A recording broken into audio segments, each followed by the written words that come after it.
ചെറിയ കുട്ടികൾ മുതൽ മുതിർന്നവർ വരെ ജീവിതത്തിന്റെ ഏതെങ്കിലും ഒരു കാലഘട്ടത്തിൽ എപ്പോഴെങ്കിലും അനുഭവിച്ചിട്ടുള്ള ഒരു ബുദ്ധിമുട്ടാണ് മലബന്ധം അല്ലെങ്കിൽ കോൺസ്റ്റിപ്പേഷൻ എന്നുള്ളത്.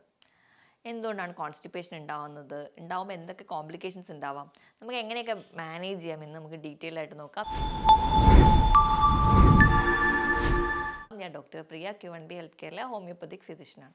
മലബന്ധം അല്ലെങ്കിൽ കോൺസ്റ്റിപ്പേഷൻ എന്ന് പറഞ്ഞാൽ പിഞ്ചു കുഞ്ഞാൽ ജനിച്ച് വീഴുന്ന കുഞ്ഞുങ്ങൾ തൊട്ട് അമ്മമാർക്കുള്ളൊരു ടെൻഷനാണ്. അയ്യോ, കുഞ്ഞിന് വയറ്റിൽ നിന്ന് പോയില്ല എന്നൊക്കെ പറയുന്ന ഒരുപാട് അമ്മമാരുണ്ട്. അപ്പോൾ ആ ഒരു ഏജ് തൊട്ടിട്ട് പിന്നെ കുഞ്ഞുങ്ങൾ വളരുന്ന ഓരോരോ സ്റ്റേജിലും കൃത്യമായിട്ട് മലശോധന ഉണ്ടോ എന്ന് നമ്മൾ നോക്കാറുണ്ട്. ഇന്ന് വയറ്റിൽ നിന്ന് പോയോ ഇല്ലയോ എന്നുള്ളത് നമ്മൾ ഉറപ്പിക്കാറുണ്ട്. കാരണം അത്രയും അധികം ഇമ്പോർട്ടൻ്റ് ആണ് ഈ കൃത്യമായ മലശോധന എന്നുള്ളത്. കാരണം മലം കൃത്യമായി പോയില്ലെങ്കിൽ നമുക്ക് ആ ഒരു ദിവസത്തെ ദൈനംദിന പ്രവർത്തനങ്ങളെ ബാധിക്കുന്നുണ്ട്, നമ്മുടെ മെൻ്റൽ ആക്ടിവിറ്റീനെ കൂടി ബാധിക്കുന്ന ഒന്നാണ്. അപ്പം അത് എന്ന് പറയുന്നത് നമുക്ക് വളരെ ബുദ്ധിമുട്ടുള്ളൊരു കാര്യമായതുകൊണ്ട് തന്നെ നമ്മൾ കോൺസ്റ്റിപ്പേഷൻ എന്നൊരു കണ്ടീഷനിലോട്ട് പോവാതിരിക്കാൻ മാക്സിമം നമ്മൾ ശ്രദ്ധിക്കാറുണ്ട്. അപ്പോൾ എന്താണ് ഈ മലബന്ധം എന്ന് നമുക്ക് നോക്കാം. മലബന്ധം എന്ന് പറയുന്നത് 3 ദിവസത്തിലും അധികമായിട്ട് നിങ്ങൾക്ക് ശോധനയില്ല. ചില ആൾക്കാർക്കാണെങ്കിൽ ഭയങ്കര ഹാർഡായിട്ടാണ് മലം പോകുന്നത്.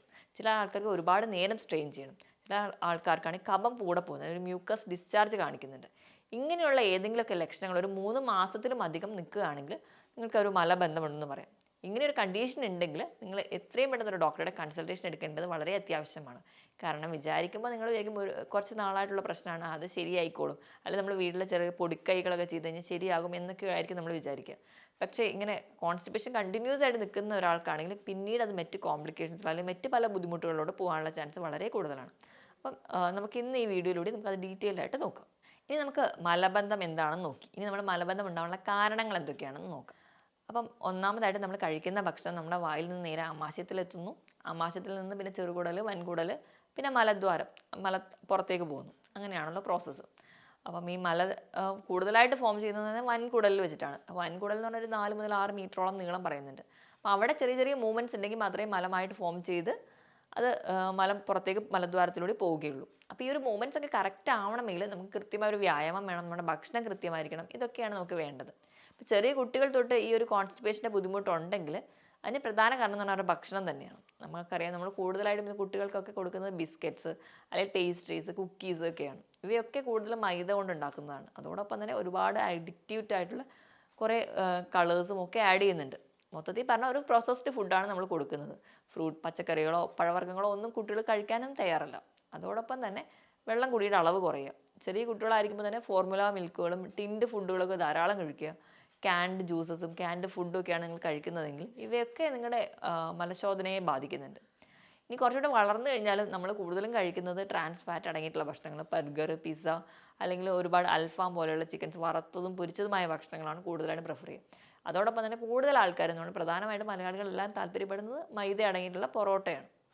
ഇവയൊക്കെ കഴിക്കുന്നത് നമുക്ക് കുറച്ചുകൂടെ നമ്മുടെ മലം മുറുകാൻ വേണ്ടി കാരണമാകും. ഇത് നമുക്ക് കോൺസ്റ്റിപ്പേഷനിലോട്ട് പോകും.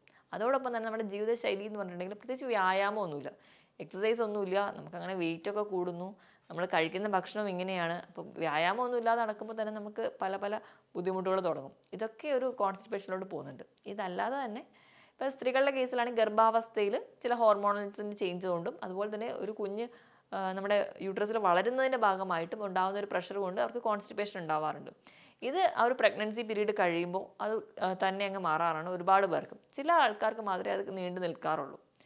ഇതല്ലാതെ തന്നെ ഇപ്പോൾ യൂട്രസിൽ എന്തെങ്കിലും വളർച്ചയുള്ളവരാണെങ്കിൽ, പുരുഷന്മാരുടെ കേസാണെങ്കിൽ പ്രോസ്റ്റേറ്റ് ഗ്രന്ഥിക്ക് വീക്കമുണ്ടെങ്കിൽ, BPH ഒക്കെ പോലെയുള്ള ബുദ്ധിമുട്ടുകളുണ്ടെങ്കിൽ, അല്ലെങ്കിൽ മറ്റ് ആമാശയത്തിൽ എന്തെങ്കിലും വളർച്ചകളൊക്കെ ഉണ്ടെങ്കിൽ ആ ഒരു ഗ്രോത്ത് പിന്നീട് നമുക്ക് കോൺസ്റ്റിപ്പേഷൻ ഉണ്ടാവാൻ കാരണമാകാറുണ്ട്. ഇതോടൊപ്പം തന്നെ ചില രോഗങ്ങൾ, ഇപ്പോൾ തൈറോയിഡ് പോലെയുള്ള കണ്ടീഷനിൽ ഹൈപ്പോ തൈറോയിഡിസം വരുന്നവർക്ക് കൂടുതലും ഈ കോൺസ്റ്റിപ്പേഷനാണ് കാണിക്കുക. ഇങ്ങനെ ചില ഹോർമോണൽ ചേഞ്ചസ് കൊണ്ട് അവർക്ക് അങ്ങനെ വരാനുള്ള ചാൻസ് ഉണ്ട്. വെള്ളം കുടിക്കുന്നത് കുറവാണെങ്കിൽ, നമ്മൾ വെള്ളം പറഞ്ഞ രീതിയിലൊക്കെ നിങ്ങൾ പറയും 2-3 ലിറ്റർ വെള്ളം കുടിക്കുന്നത്, പക്ഷേ അവർ ചെയ്യുന്ന ജോലി ചിലപ്പോൾ കല്ല് പൊട്ടിക്കലോ അല്ലെങ്കിൽ വിറക് കീറലോ ഒക്കെ ആയിരിക്കും. ഒരുപാട് നേരം വെയിലത്ത് നിന്ന് ജോലി ചെയ്യുമ്പോൾ നമുക്ക് വിയർപ്പിലൂടെ ഒരുപാട് വെള്ളം നഷ്ടപ്പെടുന്നുണ്ട്. അപ്പോൾ കൂടുതലും മലം ഹാർഡാവും. ചിലപ്പോൾ കൃത്യസമയത്ത് ടോയ്ലറ്റിൽ പോവാതെ മലം പിടിച്ചു വെക്കുമ്പോൾ കൂടുതലും അതിൽ നിന്നും വെള്ളം അബ്സോർവ് ചെയ്യുകയും മലം കൂടുതൽ ഹാർഡായി പോകുന്നത് കാണാം. നാരടങ്ങിയ ഭക്ഷണം തീരെ കഴിക്കാത്തവരാണെങ്കിൽ, നാടൻ പച്ചക്കറികളോ പഴവർഗ്ഗങ്ങളോ ഒന്നും കഴിക്കുന്നില്ല, ഇപ്പോൾ ഫ്രൂട്ട്സൊക്കെ കഴിക്കാനാണെങ്കിലും അത് കട്ട് ചെയ്ത് ഫ്രൂട്ട്സായിട്ട് ജ്യൂസായിട്ട് കഴിക്കാൻ താല്പര്യപ്പെടുന്നവരാണെങ്കിൽ, അങ്ങനെയൊക്കെ ചെയ്യുന്നതിൻ്റെ ഭാഗമായിട്ട് നമുക്ക് ശരീരത്തിൽ തീരെ നാരെത്തുന്നില്ല. അതിൻ്റെ ഭാഗമായിട്ട് മെൻ്റൽ സ്ട്രെസ്സും ടെൻഷനും ഒക്കെ ഉള്ളവരാണെങ്കിൽ, കുട്ടികളെ എടുക്കുകയാണെങ്കിൽ ടോയ്ലറ്റ് ട്രെയിനിങ് കറക്റ്റ് അല്ല, അവർ കൃത്യമായിട്ട് ആ ഒരു ടൈമിൽ തന്നെയല്ല പോകുന്നതെങ്കിൽ, ഒരു ബയോളജിക്കൽ ക്ലോക്കാണ് നമ്മുടെ ഉറക്കം അല്ലെങ്കിൽ നമ്മുടെ ടോയ്ലറ്റിൽ പോകുന്നത്, മോഷൻ, ഇതെല്ലാം കൺട്രോൾ ചെയ്യുന്നത്. ഇതൊന്നും കൃത്യമല്ലാതെ പോകുന്ന കണ്ടീഷൻസിൽ അല്ലെങ്കിൽ ഇത് മാറ്റി വെക്കുക, ദൂരം തന്നെ യാത്ര ചെയ്യുന്ന സമയത്ത് നമുക്ക് ആ ഒരു എർജ് ഉണ്ടായാൽ പോലും അത് പിടിച്ചു വെക്കുക, ഇങ്ങനെ ഒരു ടെൻഡൻസി ഉണ്ടാകുമ്പോഴാണ് കൂടുതലായിട്ടും കോൺസ്റ്റിപ്പേഷൻ ആൾക്കാരിൽ വരുന്നത്. ചില ആൾക്കാർ കണ്ടിന്യൂസ് ആയിട്ട് മരുന്ന് കഴിക്കും. നമുക്ക് ഡോക്ടറുടെ കൺസൾട്ടേഷൻ ഒന്നും ഇല്ലാതെ പെയിൻ കില്ലേഴ്സ് ഒക്കെ കഴിക്കുന്നതാണെങ്കിൽ ചില പെയിൻ കില്ലേഴ്സിൻ്റെ സൈഡ് എഫക്ട്സ് ആയിട്ടൊക്കെ അല്ലെങ്കിൽ മറ്റ് പല മരുന്നുകളുടെ സൈഡ് എഫക്ട്സ് ഒക്കെ ആയിട്ട് കോൺസ്റ്റിപ്പേഷൻ ഉണ്ടാവാറ്. അയൺ ഗുളികകൾ കഴിക്കുന്നവരാണെങ്കിൽ അത് മലം മുറുകാൻ വേണ്ടി കാരണമാകാറുണ്ട്.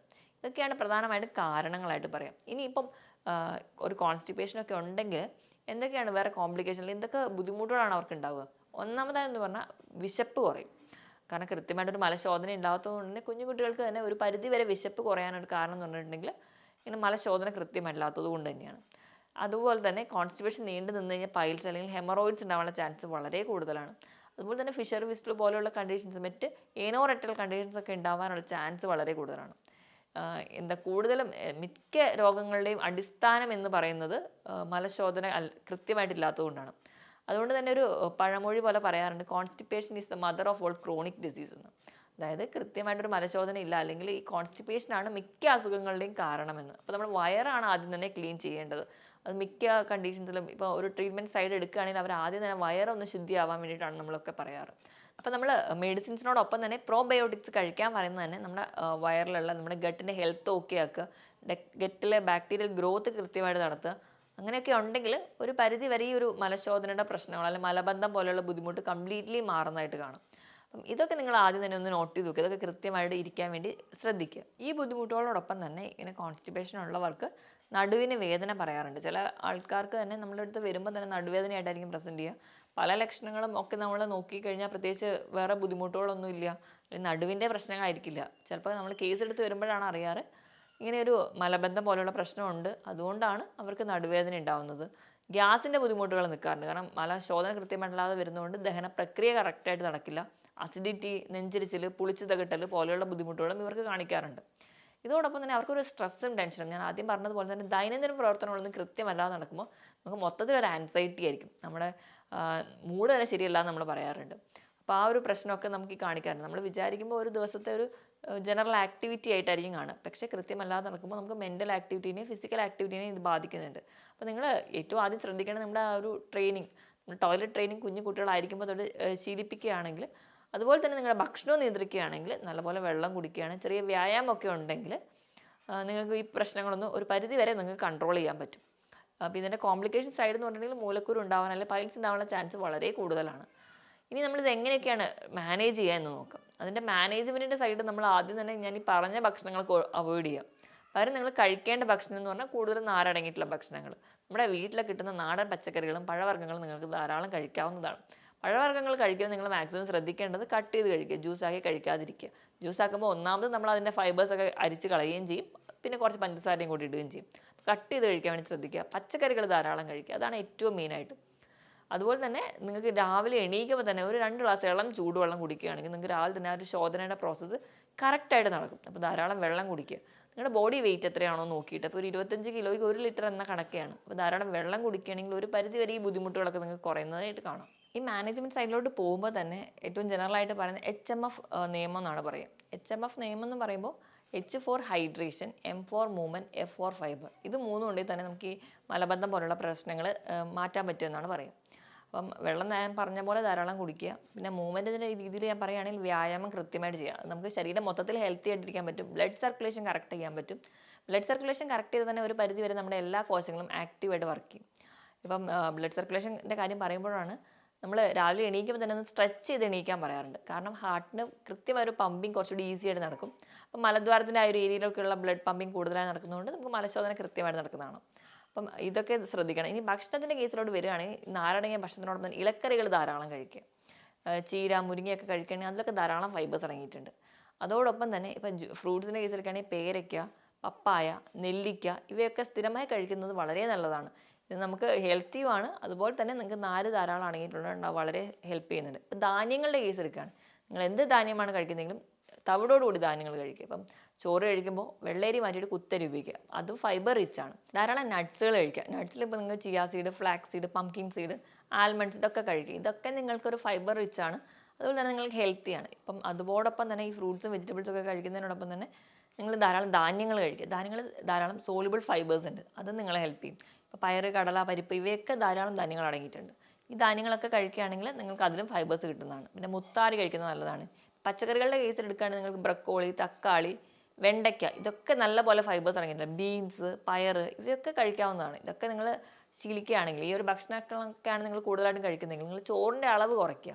പകരം നിങ്ങൾ ധാരാളം പച്ചക്കറികളൊക്കെ കഴിക്കുകയാണെങ്കിൽ ഈ ഒരു പ്രശ്നം നിങ്ങൾക്ക് ആദ്യം തന്നെ മാറ്റിയെടുക്കാവുന്നതാണ്. ഫുഡ് കൺട്രോൾ ചെയ്താൽ തന്നെ ഒരു മെയിൻ ആയിട്ടുള്ളൊരു 80-85% ഈ ഒരു പ്രശ്നം നിങ്ങൾക്ക് മാറ്റാൻ പറ്റും. ഇതല്ലാത്തൊരു കേസിൽ അല്ലെങ്കിൽ മറ്റെന്തെങ്കിലും ഒരു അടിസ്ഥാനപരമായിട്ട് മറ്റെന്തെങ്കിലും രോഗങ്ങളുണ്ടെങ്കിൽ അല്ലെങ്കിൽ മറ്റെന്തെങ്കിലും മെഡിസിൻസ് ഒക്കെ കഴിക്കുന്നതിൻ്റെ ഭാഗമായിട്ടാണ് നിങ്ങൾക്ക് ഉണ്ടെങ്കിൽ മാത്രമേ നിങ്ങൾക്ക് കുറച്ച് കൺട്രോൾ ചെയ്യാൻ അല്ലെങ്കിൽ മാറ്റാൻ കുറച്ച് ബുദ്ധിമുട്ടുള്ളൂ. ബാക്കിയെല്ലാം നമുക്ക് ഭക്ഷണത്തിലൂടെ തന്നെ കൺട്രോൾ ചെയ്യാവുന്നതാണ്. പിന്നെ ഞാൻ ആദ്യം പറഞ്ഞ പോലെ കൃത്യമായ ഒരു ടോയ്ലറ്റ് ട്രെയിനിങ് കൂടി കൊടുക്കുകയാണെങ്കിൽ ഒരു പരിധി വരെ നമുക്ക് ഈ ബുദ്ധിമുട്ടുകളൊക്കെ മാറ്റാം. ഇതോടൊപ്പം തന്നെ നിങ്ങൾക്ക് കഴിക്കാവുന്ന ഒന്നാണ് കുമ്പളങ്ങ ജ്യൂസ്. കുമ്പളങ്ങ ജ്യൂസൊക്കെ കഴിക്കുന്നത് വളരെ നല്ലതാണ്. അതുപോലെ തന്നെ നിങ്ങൾക്ക് ഒരു ടിപ്പായിട്ട് ഉണക്കമുന്തിരി കഴിക്കാം. രാത്രി നല്ലപോലെ കഴുകിയ ശേഷം ഉണക്കമുന്തിരി ഒരു 10 എടുത്ത് വെള്ളത്തിലിടുക. രാവിലെ നല്ലപോലെ ഞെരടി ആ വെള്ളവും കൂടി ചേർത്ത് കഴിക്കാം. അതോടൊപ്പം തന്നെ ഈന്തപ്പഴം ചേർത്ത് കഴിക്കാം. ഇതൊക്കെ നിങ്ങൾക്ക് കൃത്യമായിട്ട് ഒരു മലശോധന തരുന്നതാണ്. അതുപോലെ ഓട്സ് ഒക്കെ കഴിക്കുക. നുറുക്ക് ഗോതമ്പ് കുഞ്ഞു കുട്ടികൾക്കൊക്കെ ഈ ഒരു കോൺസ്റ്റിപ്പേഷനൊക്കെ വരുമ്പോൾ ഈ നുറുക്ക് ഗോതമ്പ് കൊണ്ട് കഞ്ഞി അല്ലെങ്കിൽ പായസമൊക്കെ ശർക്കര ചേർത്ത് ഉണ്ടാക്കി കൊടുക്കുകയാണെങ്കിൽ ഒരു പരിധി വരെയൊക്കെ ഈ മലശോധനയുടെ പ്രശ്നങ്ങളൊക്കെ മാറുന്നുണ്ട്. സ്ഥിരമായിട്ട് ഏത്തപ്പഴമൊക്കെ കഴിക്കുന്നവർക്ക് ഒരുപാട് പേർക്കും ഈ ഒരു മലബന്ധത്തിൻ്റെ ബുദ്ധിമുട്ടുകൾ കാണാറുണ്ട്. അത് മാക്സിമം കുറയ്ക്കാൻ വേണ്ടി ശ്രദ്ധിക്കുക. കുട്ടികളുടെ കേസിലാണെങ്കിലും മുതിർന്നവരുടെ കേസിലാണെങ്കിലും നെയ്യൊക്കെ നല്ലോണം കഴിക്കുക. അതുപോലെ തന്നെ പ്രോബയോട്ടിക്സിൻ്റെ ഒരു ഉദാഹരണമാണ് നെയ്യ്. അതുപോലെ തന്നെ തൈര്, പഴങ്കഞ്ഞി, ഉപ്പിലിട്ട മാങ്ങ അല്ലെങ്കിൽ ക്യാബേജ്, ക്യാരറ്റ് ഇവയൊക്കെ ഒരു പ്രോബയോട്ടിക്കാണ്. ഇതൊക്കെ നിങ്ങൾ ഉൾപ്പെടുത്തുകയാണെങ്കിൽ ഇഡ്ഡലി, ദോശ ഇവയൊക്കെ നിങ്ങൾക്കൊരു പ്രീബയോട്ടിക്കാണ്. അപ്പോൾ ഇവയൊക്കെ നിങ്ങൾ ഭക്ഷണത്തിൽ ഉൾപ്പെടുത്തുകയാണെങ്കിൽ പുളിയില്ലാത്ത തൈരൊക്കെ സ്ഥിരം നിങ്ങൾ ഭക്ഷണത്തിൽ ഉൾപ്പെടുത്തി നോക്കൂ. അപ്പോൾ ഒരു പരിധി വരെ നിങ്ങളുടെ വയറിൻ്റെ എല്ലാ പ്രശ്നങ്ങളും, ഇപ്പോൾ ഒരു മലബന്ധം ഉണ്ടാകുന്നതുകൊണ്ടായിരിക്കും പലർക്കും ഗ്യാസിൻ്റെ ബുദ്ധിമുട്ട്, അസിഡിറ്റിയുടെ പ്രശ്നമൊക്കെ ഉണ്ടാകുന്നത്. ഈ പറഞ്ഞ രീതിയിലൊക്കെ പ്രോബയോട്ടിക്സ് കഴിക്കാം. അതോടൊപ്പം തന്നെ കൃത്യമായിട്ട് വ്യായാമം, ധാരാളം വെള്ളമൊക്കെ കുടിക്കുക. എങ്കിൽ തന്നെ ഒരു പരിധി വരെ നമുക്കിത് കുറയ്ക്കാം. ഇതല്ലാതെ ആവുമ്പോൾ മാത്രമാണ് നമുക്ക് ചെറിയ ബുദ്ധിമുട്ടുകളൊക്കെ ഉണ്ടെങ്കിൽ ഒരു ഡോക്ടറുടെ കൺസൾട്ടേഷൻ എടുക്കുക. വീട്ടിൽ തന്നെ ഒറ്റമൂലികളൊക്കെ വെച്ച് പരീക്ഷിക്കാതെ എപ്പോഴും നിങ്ങളൊരു ഡോക്ടറുടെ കൺസൾട്ടേഷൻ എടുക്കുക. നിങ്ങളുടെ ഫുഡ് ചാർട്ട് നിങ്ങളൊന്ന് മാറ്റുകയാണെങ്കിൽ തന്നെ കൃത്യമായ ഒരു ഡയറ്റീഷ്യൻ്റെ അഡ്വൈസ് കൂടി ഉണ്ടെങ്കിൽ നിങ്ങൾക്ക് നല്ലൊരു ട്രീറ്റ്മെൻറ്റ് കിട്ടുന്നതായിരിക്കും. ഹോമിയോപ്പതിയിലും ഫലപ്രദമായ ചികിത്സ ലഭ്യമാണ്. മറ്റൊരു ഹെൽത്ത് ടോപ്പിക്കുമായിട്ട് വീണ്ടും കാണുന്നത് വരെ നന്ദി.